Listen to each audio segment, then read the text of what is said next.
the rock and roll lawyer. His name was Phil Ryan.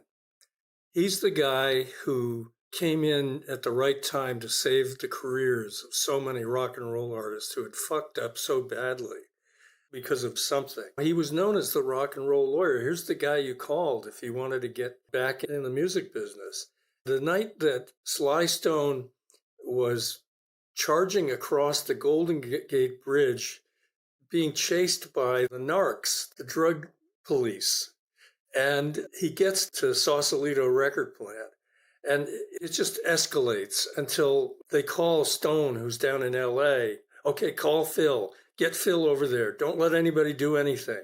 So Phil Ryan gets there before the cops want to bust in. Meanwhile, inside the studio, toilets are flushing. People are hiding.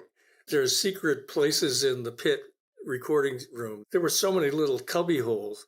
And Phil Ryan, when the police arrive, he goes, I just called the owner of the studio, and he's just outraged that this kind of activity might have been going on in his studio. So Phil convinces them, just wait a second, we're gonna find out if there's any drugs here.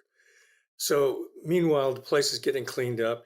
I think Sly is slipping out the back door. He would just escape with his engineer. Everybody else didn't matter.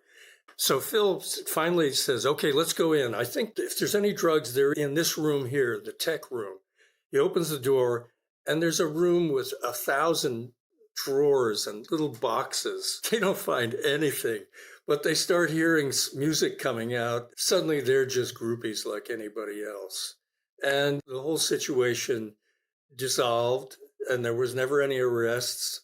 Everything went back to normal. I think a footnote to that story is that Sly Stone was getting chased by the narcs, and the place he thought about hiding out where he felt safe was Record Plant Studio.